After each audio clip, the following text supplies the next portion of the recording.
అధికారంలోకి వచ్చిన 100 రోజుల్లోనే ప్రజలకు ఎన్నో మేలు చేసి చూపించామని సింగనమల ఎమ్మెల్యే బండారు శ్రావణిశ్రీ అన్నారు. ఇది మంచి ప్రభుత్వం కార్యక్రమంలో భాగంగా అనంతపురం జిల్లా సంజీపురం గ్రామంలో పర్యటించారు. 100 రోజుల్లోనే అనేక హామీలు నెరవేర్చినట్లు శ్రావణిశ్రీ తెలిపారు. లడ్డూను అపవిత్రం చేసిన వారిపై ప్రభుత్వం కఠిన చర్యలు తీసుకుంటుందన్నారు. ఇచ్చిన ప్రతి హామీని కూటమి ప్రభుత్వం తీసుకుంటుందని ఎమ్మెల్యే బండారు శ్రావణి తెలిపారు.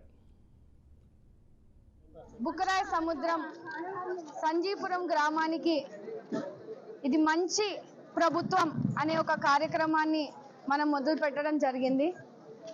మనం చూసుకుంటే 100 రోజుల సుపరిపాలనని మన ముఖ్యమంత్రి నారా చంద్రబాబు నాయుడు గారు, డిప్యూటీ సీఎం పవన్ కళ్యాణ్ గారు, మోడీ గారి సహకారంతో ఈరోజు ముందుకెళ్తా ఉన్నాము. ఈ 100 రోజుల పరిపాలన కూడా ప్రజలు సైతం ఇది ఒక మంచి ప్రభుత్వాన్ని మేము ఎన్నుకున్నాము అని కూడా వాళ్ళందరూ కూడా హర్షం వ్యక్తం చేస్తూ ఉన్నారు.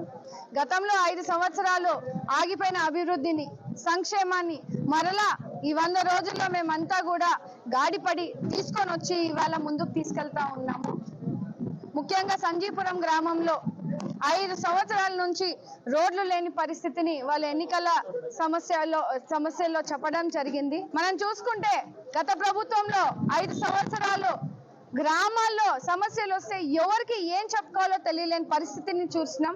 ఇవాళ ఈ 100 రోజుల్లో కూటమి ప్రభుత్వం ఏర్పడిన తర్వాత వాళ్ళకి అందుబాటులో ప్రతి ఒక్క అధికారి కానీ, వాళ్ళకి ఎమ్మెల్యేలు కానీ, ఎమ్మెల్యే కానీ అందుబాటులో ఉండి